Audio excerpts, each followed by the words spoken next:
you have to invest in your education. And now in today's digital world, there's so much free information that's so surreal that literally no one really, people rather scroll on TikTok than access free education. And I want to talk on that a little bit.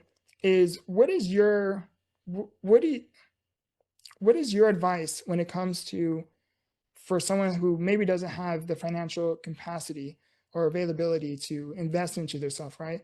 What is some free resources that you recommend? Yeah, I think honestly, there's like two routes that I really lacked on that I believe now anybody can do and without having to pay, someone, a high amount or anything like that. And for me, the first one, and, I'm a little biased just because it's helped me a lot, is like, I think of like when you don't know what to work on, you work on yourself because everybody has, a way that they look at themselves. Maybe they look in the mirror and they decide, oh, maybe I don't like how my hair is, or maybe, I should lose a little weight, or maybe I need to gain weight, or maybe, I need to work on my confidence or my speaking abilities. Like everybody has these internal dialogues with themselves of things that they, there's a difference between like being super harsh on yourself and just actually knowing that there are things that you can be doing to better yourself and better your life. Like, obviously, if I, drink a lot of water every day and I work out every day, that's going to be good for me, right? Versus not doing it. So I think the first thing is like just doing these things like conscious congruence. Like, if you feel like you should be doing something or you should be doing something, then do it. Don't go against it.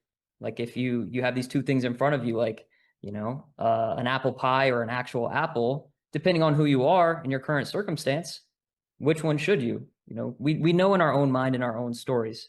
So I think that's a big thing. And that kind of like falls over into where can you actually get the information, and the value is, like you said, like the info market, just information in general, like it's been flattened. Like now everybody has access to everything, which sounds like a massive disadvantage for some, but it is a huge advantage if you're willing to actually use it.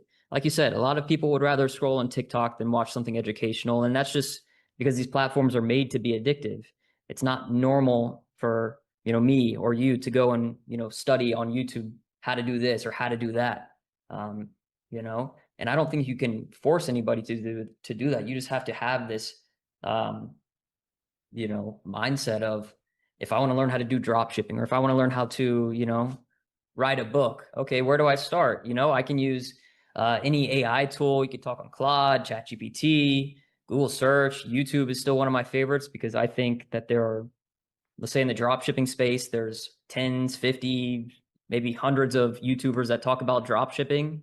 But, you know, not everybody's going to click or vibe with the biggest person or the fifth biggest person. So by exploring YouTube, you can connect to a certain person that you like, really like the principles or the way they communicate or teach, and really learn from that person. And maybe that's someone down the line you invest actual money with to learn from their, their time or program, whatever.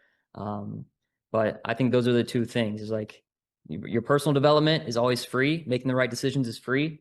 And two is using what you have.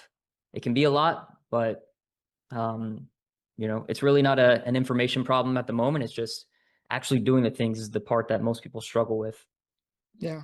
Everybody, like you mentioned earlier, how everybody has their own insecurities to some extent, right?